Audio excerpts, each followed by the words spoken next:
you know what it is, Justin? I can tell you right now. Completely new teams to you in the fucking Stanley Cup final. I can that tell you right now. I don't know how the NHL did so badly. No one.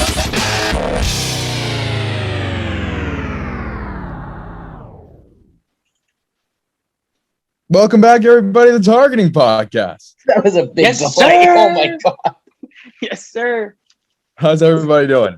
We're doing wonderful. That was hilarious. You just you said like an aneurysm there for half a second. You just went, "What's up, everybody?"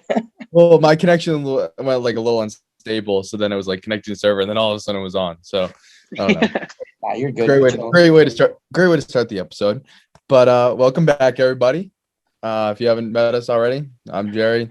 Justin's I would describe. He's got that red neon line. It's not red. It's not red. It is orange for the Suns. So let's go Suns. I'm on the Suns bandwagon. I'll officially say that.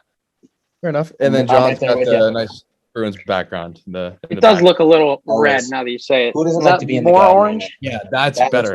That's orange. That's orange. There we go.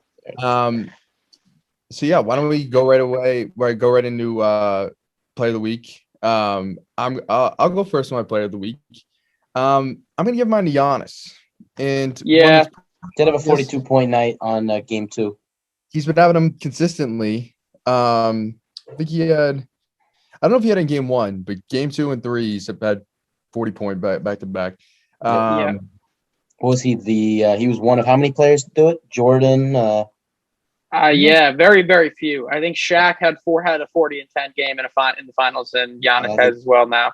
But Giannis, funnily enough, crazy to see. I saw a stat that Giannis already has more 40-point finals games than a whole list of guys. Steph Curry, Kevin Durant are on there as well.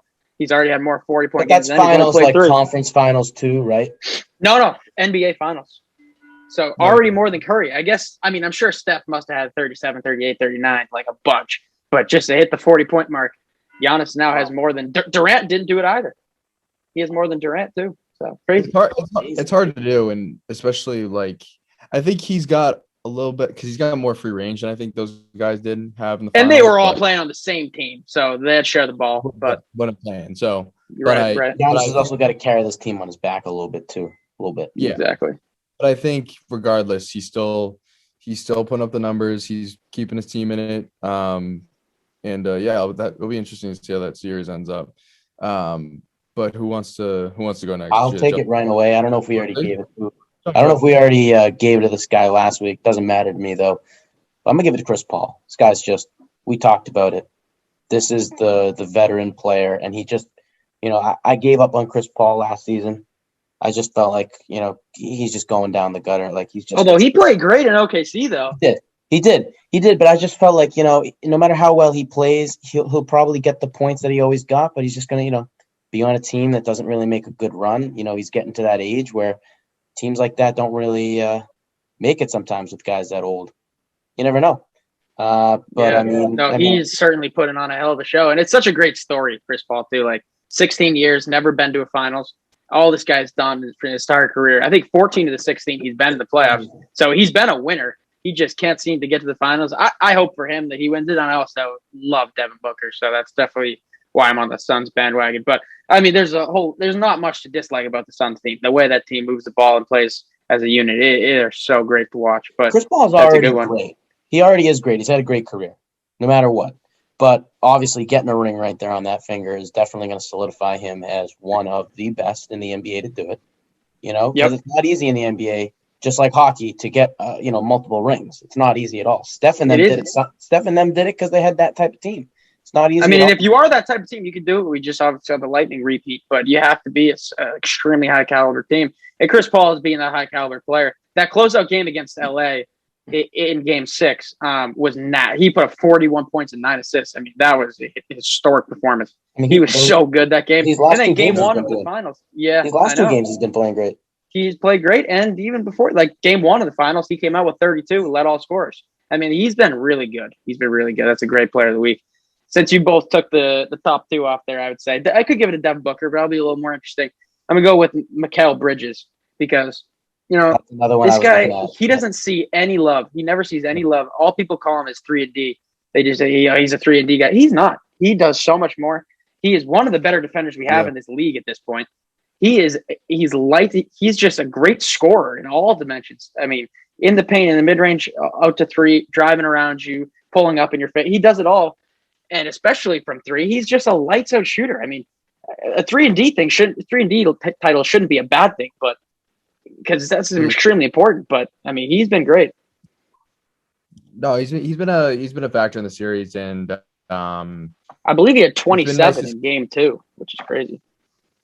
Well, it's just nice to see guys like, I don't know how to explain it, but it's like nice to see guys that traditionally wouldn't see. Like, what I like about the NBA this season and what you're starting to see is some of these older guys are starting to, like, you know, taper off, kind of go out, and a lot of these younger guys are starting to show out. And this is the finals, you know, it's a great stage to show it. So I'm happy for guys like Mikal Bridges, who normally wouldn't get a spotlight anywhere else, who's now getting, you know, attention. So yeah, and Cam Johnson's doing the same, actually. A guy he had that post, PJ Tucker. Yeah. Oh my God. Yeah, that dunk was ridiculous. That was crucified. He got crucified. Yeah. That guy. That basically was like, that was like, you go camping, you put the stake in the ground, and you just nail it down with a hammer. That was dead. He was dead. Yeah. That thing wasn't coming out. That thing was stuck in the ground for good. Yeah. I mean, he wanted a charge, but boy. I don't know how an and one made it just such a beauty. That was crazy, an and one dunk like that. But in the finals, that was a nasty poster. But. Oh yeah, but I feel like Jerry brings up a good point. You know, you get these young guys that go up. I mean, it goes back to, I don't know if I said it last pod, but shout out to probably one of the ones that did it best in one of the games. I forget which one it was, but Terrence Mann on LA, he did it. He showed up that He did it to Rudy Gobert he dunked on Rudy Gobert and back. Yeah, and I mean, it's love to see that, because who would think that Terrence Mann, you know, great player, plays his ass off. All these guys do, but like, he shows up for a night and, you know, they end up winning that game. And that's just unbelievable when that guy can do that.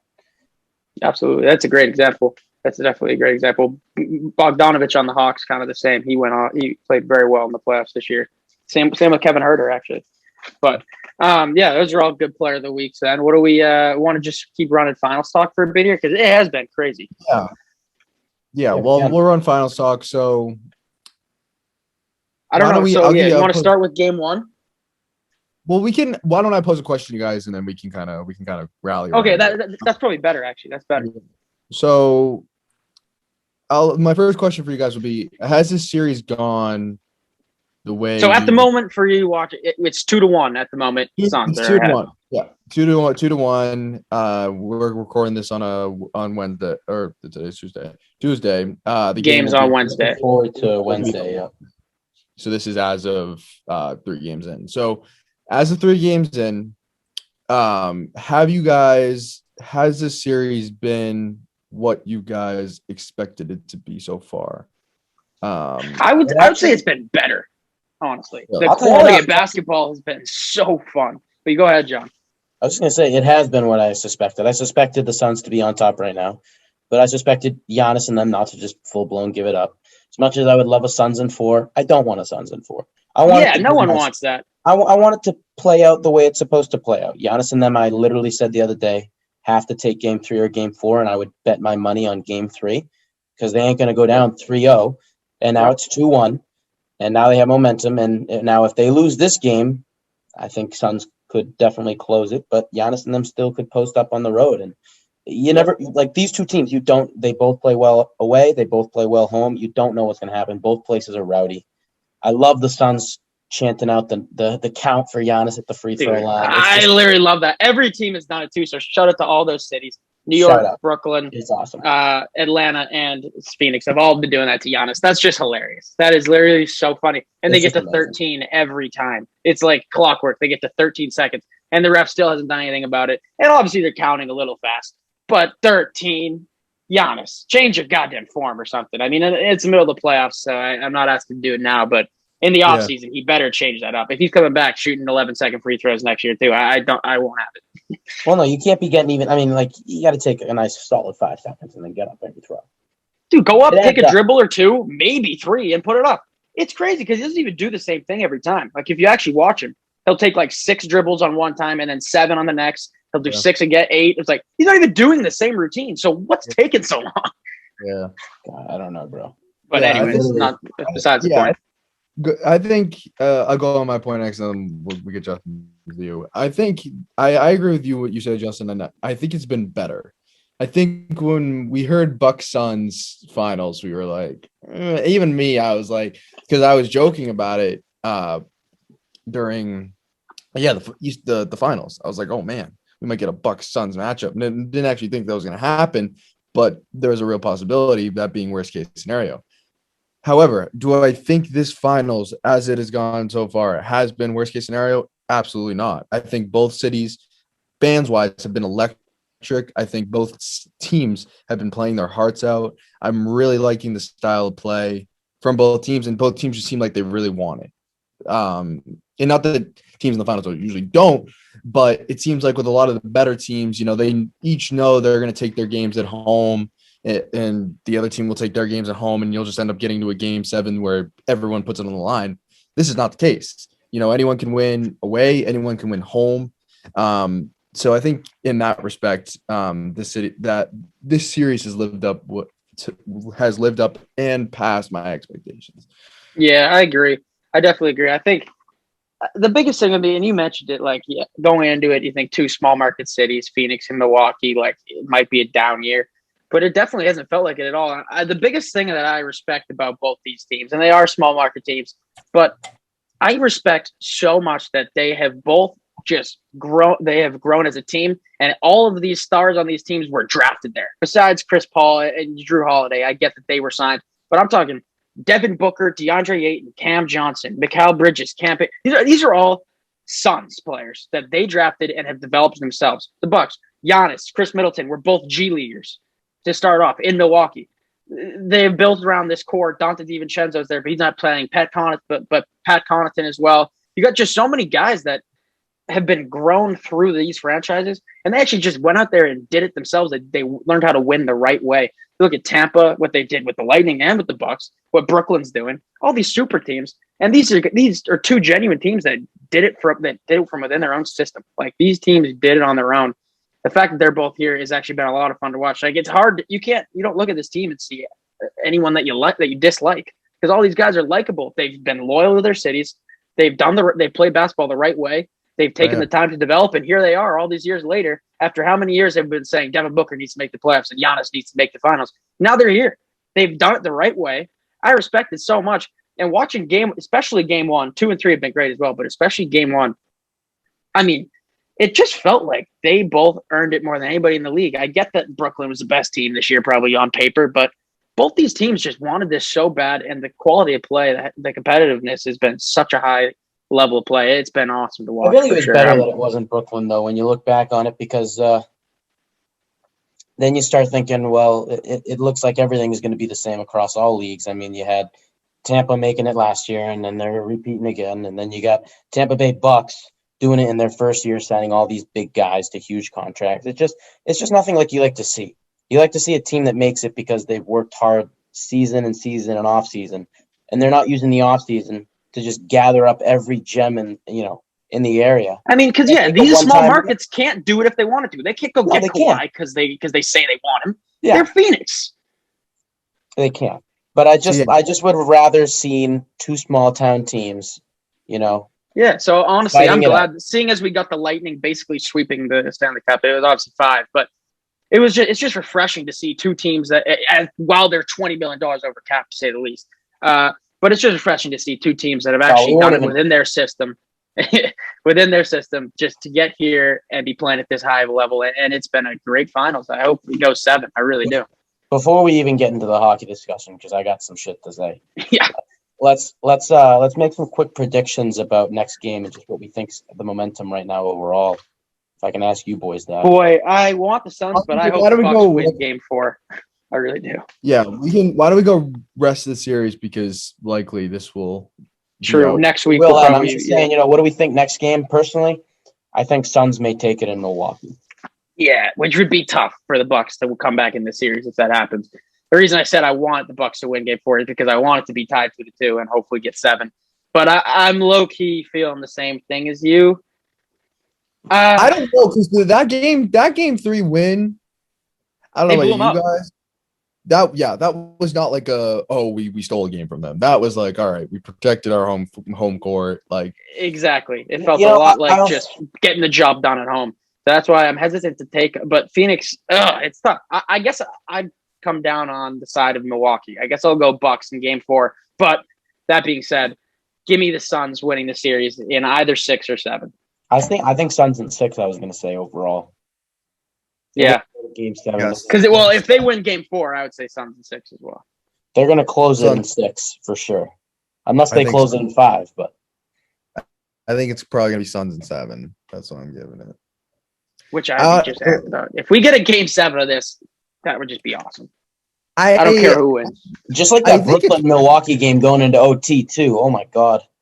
Yeah. I think it's possible, but I think that someone else besides Giannis, like Chris Middleton or even Pat Connaughton, just someone needs to like light up, just straight up like. Yeah, and it won't be ball out. Pat. It won't be Pat. It's got to be Chris Middleton. It's got to be Like, Chris. He needs like a 35 ball for sure. I mean, Chris was going off. When was it? It was against Brooklyn.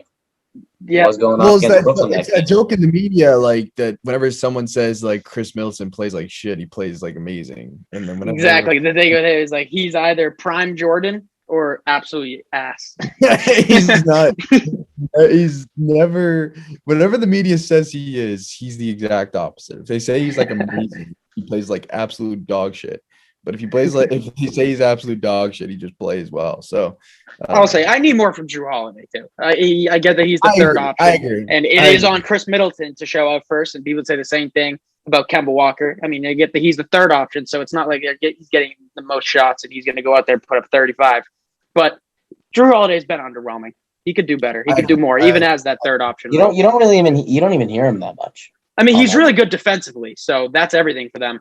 But offensively, he needs to do something. No, but I think he has the capability to be an offensive force. So I think you're right in that he needs to produce more. But yeah, so we can move on from that discussion since we hit all the points that we want to hit on. Sounds good. Yeah. We can go to Let's just hope for 7, discuss boys. Let's hope for 7. The mutilation of. Well, you know what it is when you're a team that goes over, what was it, 60, 40 mil, whatever the fuck it is. 18 million. 18 million. I don't even care if you're, By the I way, don't care if you're, really I don't quickly, care if you're John, a dollar over the cap. I don't care if you're 50 cents over the cap. Get the fuck out of here. I'm sorry. Did you see this, Hooli, at the parade? Vasi and Kuchis pulling up in 18 million over cap, and I don't give a shit shirts. Okay. I can't stand Tampa, and I need this to be the last ring that they get. I need it to be. What I need, and I will send a complaint. I am going to send a complaint to what's his face. I'm going to write one. Gary Bettman. I'm going to write one right to Gary Bettman. I'm going to say, hey, your wife's a hoe, and these guys went 18 million over cap, and no cap, but you're a fucking idiot. And I'd love to take you out for some. Be allowed to happen. I'd love to take you out for some coffee, and I'll take him out for a nice hot cup of Joe, and I'll pour it right on his head, and I'll tell him to go fuck himself. I'm sick Here's and the tired thing, of it. right? No, it pisses happens. me off. It pisses me off beyond words, and believe me, I'm right there with you. But here's the thing, right? Is that it happened. Tampa was the best team in hockey this year, and it wasn't close, and it showed. So they won it. Fine. Gary Bettman needs to never let that happen again. No team can ever go over cap in the playoffs again. Whatever rule that they found a loophole through, get rid of it. Get rid of the loophole. Yeah, that can't happen ever again. Well, I understand. Can someone explain how that? So basically, what happens is Kucherov is on IR. So when And the guys Stamkos. on They both rest. They and were both out Stamkos. the So whole when two year. guys are on IR, their salary is not counted because then you got to add guys to it. So they assume that those guys are going to be out for the season. If you put them on long-term IR, If you which put them they on did, long-term IR, that's what it was. so their cap was removed from their money was removed from the salary cap, and then this regular season ended, salary cap closes. They just have their roster left for the playoff run, and they just brought them back, And they brought them both back. and they each make 9 million, so they're 18 million over. It's unacceptable. and they sign guys that are probably worth only a couple mils. So And then So, they like, just yeah, just drop the other guys that they signed. I Well, they believe, didn't well, drop them, they are like You just there's bench so them. many players on a roster, so you just bench them, you just slide You them just out of the bench them. rotation. So it's kind of as if the Bees were going to the playoffs and Bergeron and Marshy were out, and all of a sudden we're starting, and we got No, I understand. Brusque and Trent Yeah. playing on that first line, and then we just bring Bergevin and Marston right back in. No. Yeah, it's just extremely whatever loophole that they were able to do that pull this off through, it just can't happen again. And Tampa was the best team in hockey. I despise them, but they were the best team. The best team won the trophy. Fine. It doesn't matter if Fine. Stamkos and Kuch were even injured. If they'd still be raising that cup without him. It would have played out the exact same. But it doesn't matter. It's about principle here, and it is about principle. I agree with you completely. Every other team's going to do it because I guarantee you there's going to be a team that goes, oh, okay, let's do 2 late signings later in the right at the end of the season. We'll sign 2 guys at max contract. Pop them on our roster. I mean, obviously, there's like still the trade deadline and stuff too. There So is a trade deadline, it isn't so black and white. The Lightning obviously found some backdoor way that they were scheming the whole year and figured out a way to get around this loophole. Because there is certain things that there's a lot of moving pieces, but there is. But my point is I understand this. One second, Jerry, but I understand there's the deadline and everything. But obviously, they found a loophole, and clearly, there's more loopholes because you don't just look for that one loophole and not find more, especially in the NHL. And I feel like they're definitely going to try and find a way to sleeve some things around. And if there's one little hole in a boat, there's bound to be more holes that you got to plug up. There's my metaphor for it. Yeah, that's a good one. So let me ask you guys, were you expecting the series to be as dominant for the Lightning as it was? Of course it was. Because Canadians. I mean, we had a pod about it last week, but we basically did. All of us kind of said the same, like Lightning probably 5. I mean, you're basically asking if the Brooklyn Nets and the New York Knicks play against each other. It's the best example I can give you. Brooklyn Nets, in this instance, are the Tampa Bay Lightning, and the Knicks are the chemistry like the Canadians. And you think it was that big a disparity? Great. Both of them are great. It was, because the Canadians were without 2 of their best players, Tyler Toffoli and Tyler Toffoli played. Sorry, what am I saying? Jonathan Drouin and Tom Tatar. Tyler Toffoli played. And they were just a young team that overperformed, kind of like what the Knicks did this year. And then the Brooklyn Nets are exactly the Tampa Bay Lightning. Okay, fair enough. That's literally the greatest metaphor I can give you on it, because the Canadians just meshed this season. I mean, it's basically, it's just a team, the Bees shit the bed, the Avs shit the bed, and these teams just come right in. The Jazz shit the bed. I will say, like, it happens every year, but it's just by far the most fun to watch. And I think you watch it too, Willie. I don't know about you, Jerry. But was the game 4 in Montreal where they won it in overtime. That was an electric game too, to be honest, because that was a lot of fun to watch. Josh Anderson went off. He was nasty. Had a regulation goal before the game that he would make both goals. He would get 2 goals. Yep. Yeah. Wow. Because they were going into OT. They were going into OT, and he said, "Well, I made a bet saying that Josh Anderson would score 2, so obviously I got to go with Josh Anderson scoring that OT." And boom. It was like it was like a bittersweet moment, kind of, because everyone knew Tampa was going to go home to win it on their home ice in Game 5. But it was nice to see Montreal steal one. Also, would have been nice to see Tampa have to celebrate in Canada without their family. I would have loved that. But I would have loved that. I would have loved it if they just couldn't pick up their goddamn child and hang it up on the rafters and all that shit. I'm just mad because I like an underdog story. I don't like seeing the team that's clearly going to win. I mean, even right now, the Suns are not the team that could just win it. I mean, this is a situation where both teams are phenomenal. And not to go against the Canadians were phenomenal, but they were just an underdog story. And Tampa Bay. It was an underdog story that was never to be told, though. Like, at the end of the day, they just, when you get to a team like Tampa, they just can't match the firepower, and that's that. It's that simple. I think I'm going to say, I'm gonna make well, first of all, before I make the bold claim, I think that I am most ecstatic that Vasi did not get the Vezina. Fuck him. And then fuck him for the Vezina, but I'm glad he got the Conn Smythe. Because if they'd given it to Kucherov or something after sitting all fucking year, no shit, he had a 30-point offseason, or postseason rather, because he rested the whole season. So, okay, of course he has fresh legs. Of course he's gonna have a good postseason. And I don't know if you knew this actually, but in a game clinching situation, Vasilevsky has now had 7 or 8 shutouts. I mean, yeah, wow, because he's in game clinching. So that means like they need to win one more game. He has shut them out.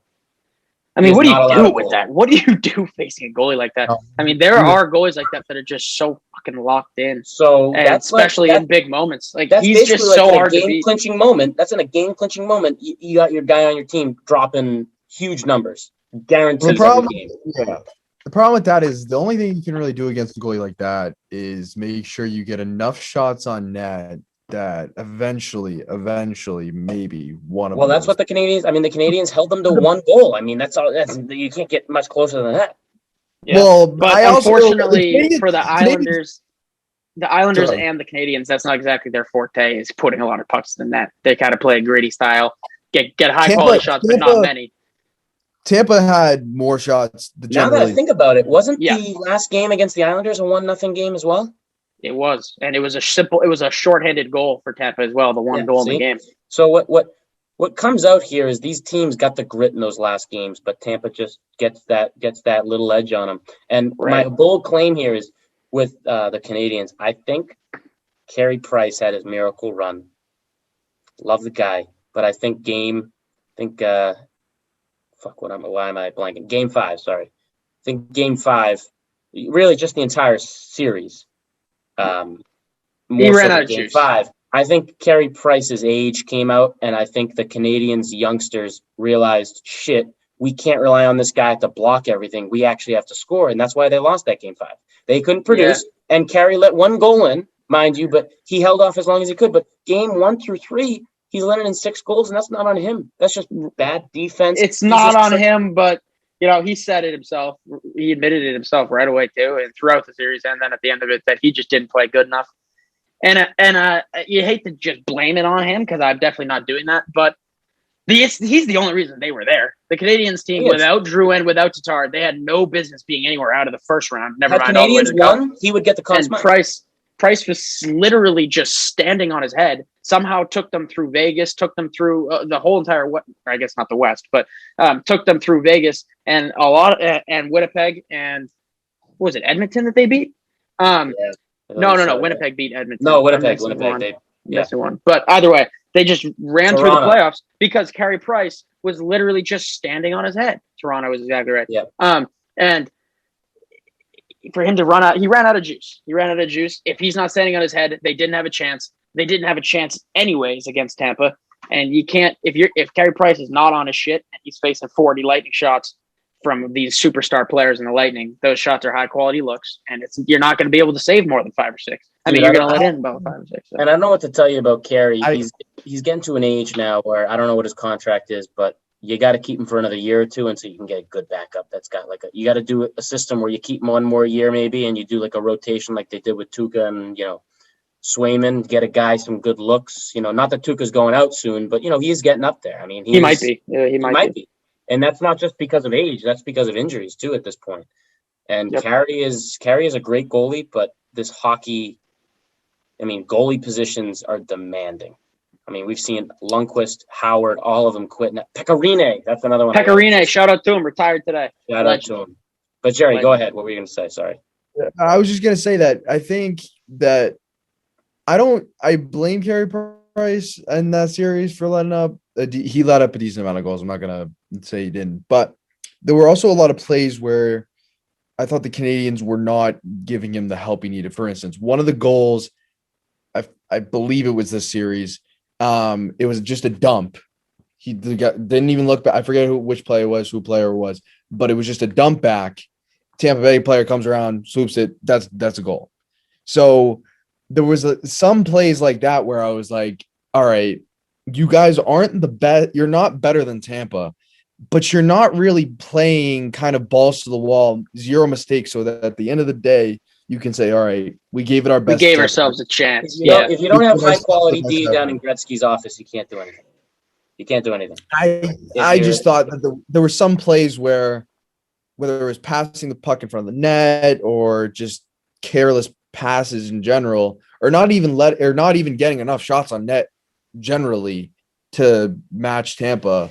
I just thought that, I don't know. I thought that. No, that's a good point. The defense was definitely not very strong for Montreal. I mean, you're letting in 5-6 goals a night. It certainly isn't. So a lot of fat moving pieces there for Montreal. They weren't good enough. They weren't good. I kind of wish. Yeah. I definitely wish that we got Tampa versus Vegas because it would have been a better series, I think. But shout out to Montreal for the upset and for this crazy run they had. Carey Price. I hope Carey Price comes back just as good because if this guy just seems ageless. Feels like 10, 12 years ago I was watching him in these crazy high stakes moments, and here he is still in 2021. So I hope all the best for him. What a run by Montreal, and I guess congrats to Tampa for another ring. I think it's a damn shame that, COVID makes these different divisions that we need to now have teams playing each other that shouldn't be playing each other and wouldn't be playing each other in Game 7 situations or Game 6 and Game 5. That's a lot of pressure when you see a team not for the entire season, and then you got to play them in a Stanley Cup. And a Stanley Cup. Not mind you, also, you get to a series where there's a team in your division that should never even be there. Right. So, and that's a great thing. I'm glad you mentioned it, and we can move on too because we'll have a whole NHL thing going this offseason about this because they better change the rule. That was a huge thing with me this year is that every other league found a way, and I get that there are 7 Canadian teams, which makes it a lot harder, whereas with the NBA, there was just the one team in Toronto. I don't – is the MLB just Toronto as well? I think it is, actually. Toronto Blue Jays, I think, are the only Canadian team. So then they might have come over too. Actually, I feel like they're sharing the stadium with the Pittsburgh Pirates. I feel like I saw that. That could be wrong. But anyways, it's easier to bring one team over than 7. But the NHL did really bad. And every other league got to have basically a full season playing in every city with basically every arena full. And the NHL, for some reason, took it upon themselves to play the same 7 teams 8 times each in a 56-game season instead of 82. Way shortened. And you only see 7 teams all year? I mean, that's not the National Hockey League at that point. That's your own tiny little league. And it was if you made it to the Final Four, you were playing in the Western Conference, Eastern Conference Finals, and then the Stanley Cup Final against teams that you had not seen at all. You know what it is, Justin? Completely, I can tell you right completely new teams to you in the fucking Stanley Cup Final. I can tell you right now. I don't know how the NHL did so badly. It's Gary Bettman. Gary Bettman's an idiot. If nobody knows this, because I mean, it's definitely in every state. So wherever you're coming from, you'll understand. But for MIAA, Massachusetts, intercollegiate, whatever, they do it so that D2, D1, D3, that's the size of the school. So in there, you got north, south, east, west, whatever it is, or central, whatever they call it. Typically, north, you got a winner from the North Division, D2.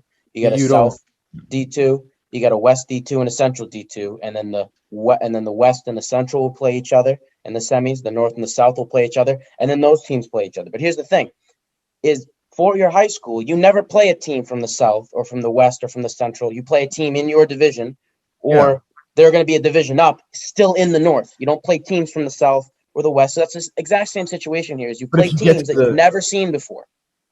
That's terrible. Sure. And that's the best metaphor I can give you. And that's what happened to me in tennis. Not to get into the rant, but you play a team you never even fucking seen before. They come from Martha's Vineyard. Yeah. They come right up and they start whooping your ass because these kids have been playing God knows what. How are you supposed to have any chance to get it? Yeah. You don't even know what you're going up against. It's just. So I get that. I get that point where you don't see a team. And it's perhaps like, come on, Tampa would have won no matter what, probably. But the Avs would have had a better shot. Vegas would have had a better shot. I agree with you on the point that. Before you go on, Jerry, too, just jump it very quickly and going right back to you, is that there are 31 teams in the NHL. We played 7 of them all year. That's nothing. That's way too small a number. Right now, go ahead and make your point. I called Tampa Avs before the COVID regulations came in, and that's a goddamn shock not to see that those 2 teams can't play each other in a goddamn final. No, I agree. I think that it's definitely, you can't be playing 7 out of 31. I don't even know. Split it in half at least. Go like you play all the teams just in the Metro and North, or I mean the Atlantic, which aren't even things anymore. All those division games are gone. Why can't you just split the United States in half and just play on one half, for Christ's sake? Yeah, so you're playing a less than a quarter of the league, so that can't happen, right? So 7 out of 31 teams. I think that definitely has to be a bigger number because, as you said, Justin, it can't be the National Hockey League if you're only playing a quarter of the teams.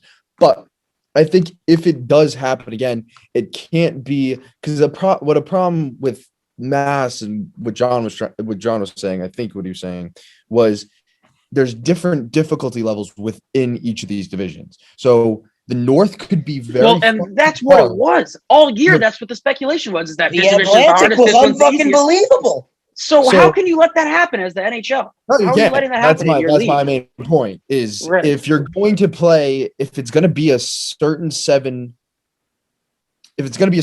teams, then it can't be purely based off of where you live, because you run into the same problem where Mass runs into, where the North's stacked, so that then when they play some of these bum ass South Cape Ann League teams, they fucking suck, and then it's just a blowout in the championship. It honestly should have been. That can't happen. If it's gonna be this low a number, seven teams, it needs to be two great fucking teams, best teams in the league. Exactly what I was going to say. Like kind of middle of the pack, and then two bums who probably won't even make the playoffs. That's what I'm saying.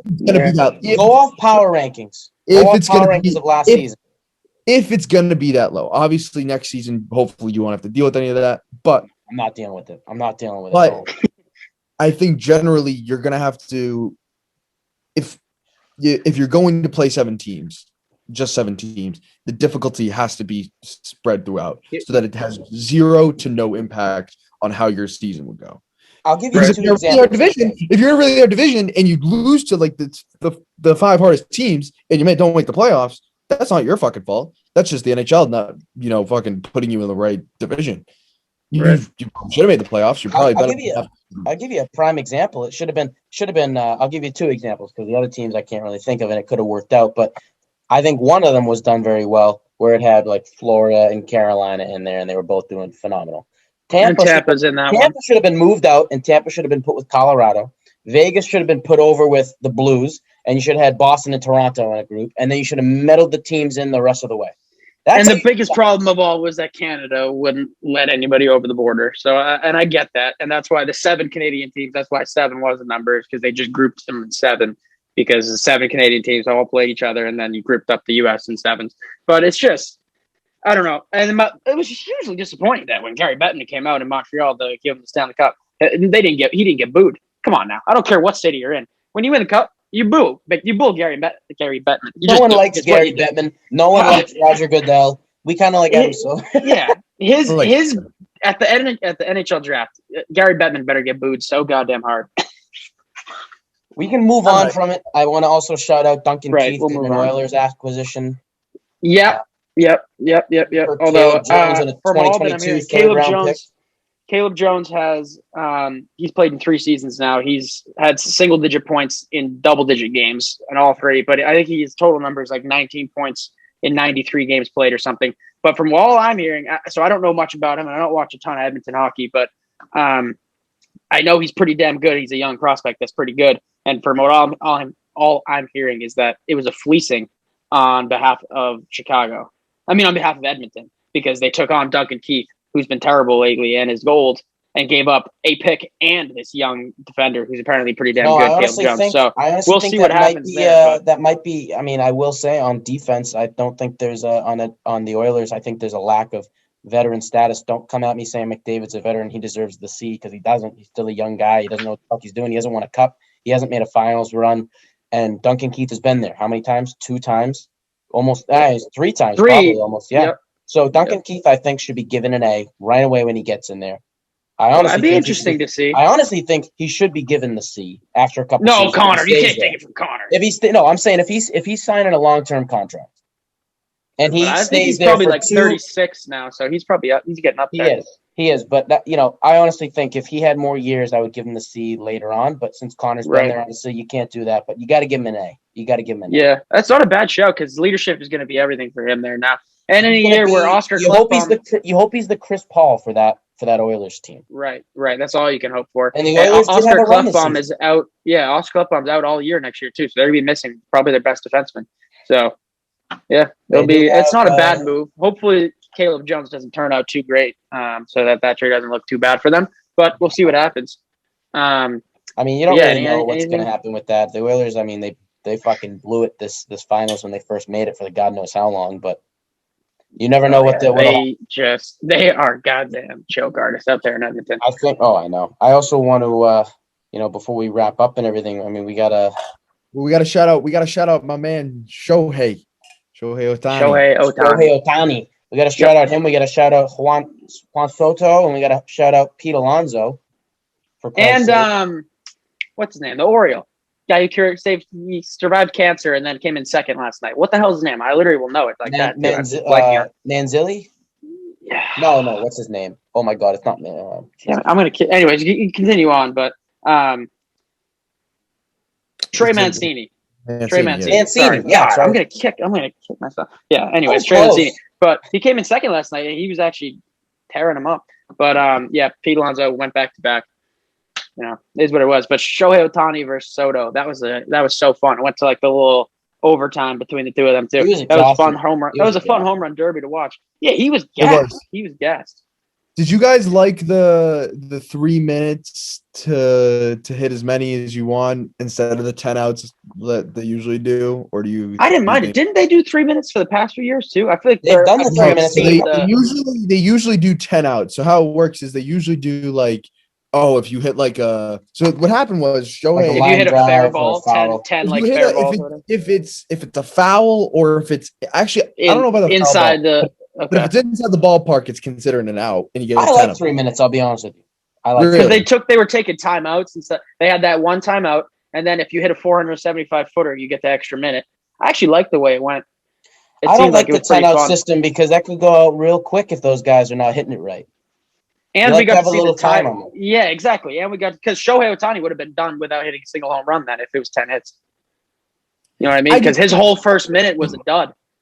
That's true. I just think that I agree with that statement. But the thing I just had, what I think also happened was if you have 10 outs, you're not swinging every time. So you're probably taking your hits a little more seriously. Okay. Than just like fair enough. Like, cause that's true. But I mean, you will in the past, you pick a guy who's going to throw you a good ball. I mean, one year there was a guy who picked his dad because his dad always gave him a great ball. And he picked his dad, and his dad just was automatic. Just boom. Boom. I just think that you saw it with Soto where he just had 3 outs. Well, that's what I'm saying. In fact, that only encouraged me that I like the rule more because I think the rules went perfectly. We got to see how a tiebreaker works too, and it was the extra minute, and they tied again. They each hit like 6 or something ridiculous, and then it was 3 shots. Then it was 3 tries, and Soto put out 3 in a row, and Shohei couldn't match. I think it was done great. I think it was, but I will be completely honest. I honestly thought they've been doing this for a couple of years. I feel like I remember them taking timeouts and stuff for a few years now. They've been doing this for a couple of years. I do remember timeouts with outs, but I don't think they've been doing the time. That very well could be true. That very well could be true. I swear to God, I swear on my life. I remember there was a season in the last few years. I swear, because I watched that one like religiously. I forget when it was. Because JD I remember that they said you want to get down to that 1:30 mark and you want to take your first time out and get yourself a nice rest and get as many as you can in that first 1:30. I remember the last one I had watched as religiously as this was when JD Martinez was in it because that was a fun one. And I believe it was the same, but it doesn't matter. Either way, that was a fun night. Actually, while we're on the topic of that, not that game, but that night, Team USA lost again. So they've lost to Nigeria and to Australia, although they did beat Argentina today. I will bring it up, though, but I think Australia was the tougher team for them to play, for sure. Oh, Australia is kind of nice, dude. But I will say, you can't be losing to Nigeria. I know Nigeria's got a couple NBA stars on that team, but those guys are like barely getting minutes in the NBA. Like, come on. Yeah. Josh Koji is good. I mean, your Team USA. Your Team USA. Let's go over Team USA. Kevin Durant, Jason, you just fucking shit the bed. The line for the Australia game was plus 29 points. Yeah. To win. So it's just they were 30-point favorites and they lost. It's crazy. So you can't be doing that. I mean, and they didn't even have what's his face. Weren't they supposed to have one? Oh God. The USA or Nigeria? No, Australia. Oh, Australia. They didn't have Aaron Baines because he was injured for like the whole night last night. But they did have Patty Mills, who played very well. They have Joe Ingles. They have Matthew Dellavedova, Dante Exum, Josh Green, Matisse Thybulle. The team is nice. They got a lot of NBA players. Actually, I forgot about a couple of those guys. Because actually, a couple of those guys are like, they have dual citizenship. Some of them. Well, and that's what Ben Simmons could have been playing, but he chose not to. And Kyrie Irving has dual citizenship, so Kyrie could technically have played for them. So that's why that Australian team's usually pretty nice. Right? No, that Australian team, very but good. Like they beat Argentina, but like, oh, woo, whoop-de-doo, fucking Argentina. Yeah. No, they'll be good. They'll be good. Again, it's only exhibitions right now, but yeah. And then once they get into I mean, going off that as well, if we're talking international things before we even get to McGregor, I mean, got to shout out Jerry. Your homeland won the other day. Delay.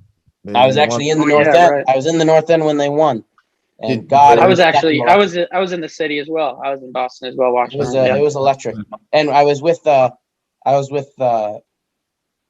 Caroline's friend, and she's from New York, and she goes, "Wow, there are a lot of people cheering for Italy here in the North fucking End." She didn't know. She didn't know. And if no one knows that, if you're not watching this from another state and you don't know, the North End is the Italian district. Did you see the game? Yeah. Did you see the game? No, I just saw the penalty kick. Well, I was at remember Cafe Vittoria?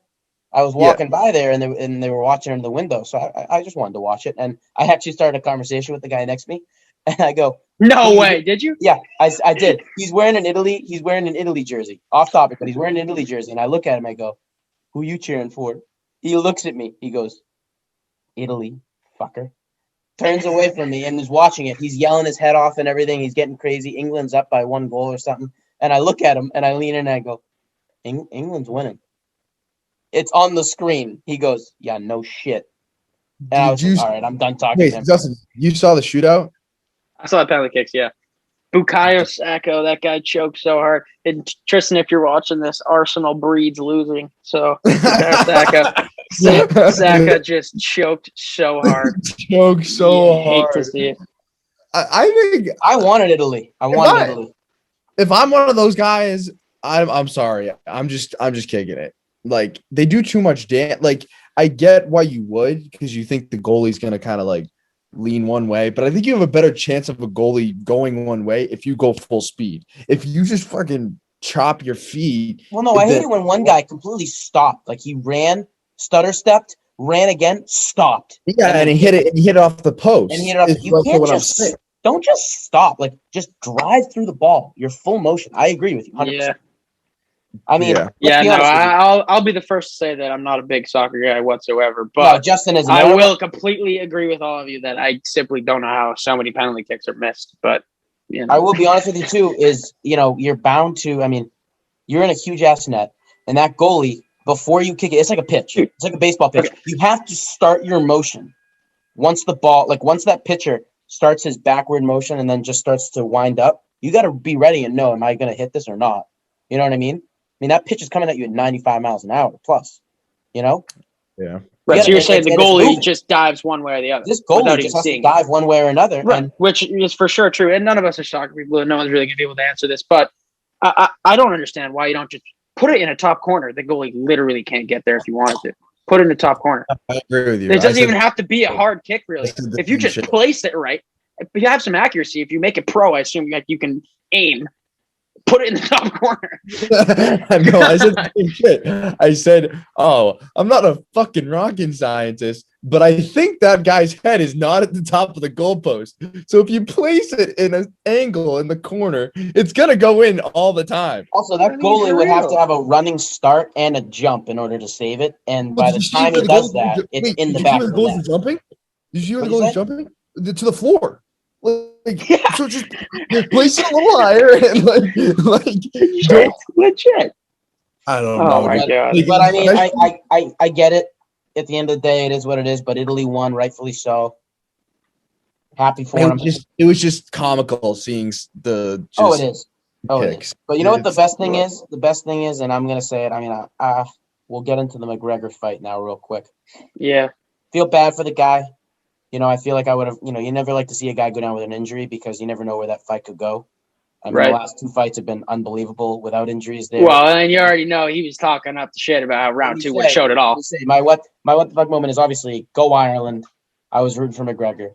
But what I hate about McGregor sometimes is when you lose and Joe and Rogan comes up to you and gives you the fucking microphone and says, "What did you think of that fight?" And as Justin's walking off the ring, you don't just go, "Yeah, that was a fluke. I'm gonna get him back next time." No, your wife's in me DMs. Your wife's in me DMs. What a your wife's in my DMs. And did you see what he posted? How are they interviewing him when he just Gordon Haywarded his leg? They literally have him set up with a broken leg interviewing him. Did you see? I was like, what? Imagine if Hayward had tried anything like. Oh my god! What did he say? What did he post? One of his posts was a post of him smirking and laughing in the background, and in the front, faded in, was a screenshot of his wife with an accept request I response think to that was real chat. too. Yeah, I think that was real too. It don't was know. real. It was 100% real. But I just What a legendary thing to say. it's amazing to me, like Justin said, how you watch the replay, the dude literally snaps his leg in half. Tibia. 2 He snapped minutes his tibia. later, 2 minutes later, Joe Rogan's interviewing him and he's speaking in full fucking sentences. No Dude. pause whatsoever. Like what an animal. What It an goes to animal. show you how fucking crazy these UFC fighters are. Dude, because they are just if you tough snap as your leg- nails. if you snap your leg like that, I don't care what anyone says. Your body might go into shock. I don't think it does. It was But an adrenaline Dude. rush. Yeah, he didn't seem Dude, he didn't seem like Joe this Rogan adrenaline. was talking he about seemed it. calm as a fucking cucumber as I he was was doing wa- that interview. I was watching a video by Joe Rogan, and Joe Rogan said, "Look, when you're in a fight like that, and you're using your legs," he said, if you kick your leg a fraction of an inch the wrong way, you could shatter your entire leg in your body." Dude, I believe it. that's what happened. Like, Well, no, not even that. Like McGregor got lucky. He could like he snapped his leg in half. He could have broken the entire bone starting at halfway point near the shin in half if he hit it wrong. If you look at the replay, And not to make it worse, after It's bad. he kicked with that leg, and there's a video of like the leg like But doing a weird it's motion. when he steps back, leans back on it. But then that he is goes bad. to step back while the leg's kind of like, the leg clearly got maybe dislocated. And then he goes to land on it. And as it's dislocated, it's just like landing on a bowl of jelly. Just Dude, it's like worse than that. It's like landing on the middle of your bone. It's like your foot's supposed to come down like this. It just completely cracked on the side, and like he just ended up putting all that weight in the middle of his like fucking leg. That's the middle of a bone. That bone was broken on the inside of his skin, floating around in a skin bag as he's walking around on stumps of his fucking bones. Oh my god, that was bad. That's like one of the problems with UFC. This is twice now this has happened this year. Where Really? Who was the other one? repeated kick Chris Weidman. Do you remember this? yeah. You probably okay. don't. I watched it. I So- vaguely remember it. Literally the same exact thing. It was like when you watch his video, you're like, wow, this is just shot for shot, like a remake. What happened was he kicked the guy in the leg, his leg snapped, and then he tries to step back on it, and then it just collapses on him. It's literally the same exact thing. That's why when I saw the Conor McGregor fight, I thought I was looking at the Chris Weidman video. I was like, wow, that's just the exact thing. But it's just crazy to me how like Did they interview him right after? this guy was in pain. That's why when I saw That's what I'm when I saying. saw the How would McGregor, Connor just do that interview? I was confused because I looked on my phone and it said Poirier KO Conor McGregor. So I'm like, oh, or TKO. I think it was TKO. Medical. I think it was like a doctor's KO. No, but he yelled at the end of it. He but grabbed the it- mic and yeah, he yelled yeah. medical, which means it's technically doesn't count as a knockout. Right. Yeah, okay. I think. All right. Whatever the call was. Whatever. It said something like Poirier won. That's all it said. Yeah. And Conor was on the ground. I was a little surprised when I saw that early on.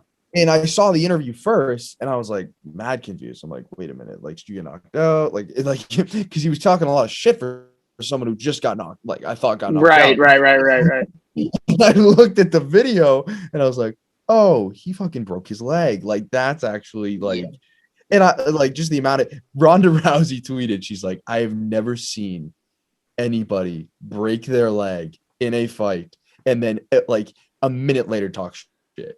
Like, Dude, I know. No, Although I Not gotta even say, that, though, not even that that. was I've so never seen funny. a guy break his leg and then start having an interview. No, Like- me neither. But Like, let me be when honest with you. Dustin Poirier brought his fucking wife up there for the picture, so a little wedding, and he's screaming, "Your wife is in me DMs." I was literally just crying, laughing. That was so funny. Let me just say That was too. so funny. Let me just say too, in my personal experience, I sprained my ankle not that long ago. When I sprained my ankle, I knew it was sprained. I thought it was broken. I literally got up. My buddy was like, "You good?" I was like, "No, I'm going home. I'm going back up to the room." Like, I was done. I wasn't having a discussion. No interview. No. This guy broke his I'm fucking like- bone. He broke his goddamn bone. Could you imagine? Skin bag.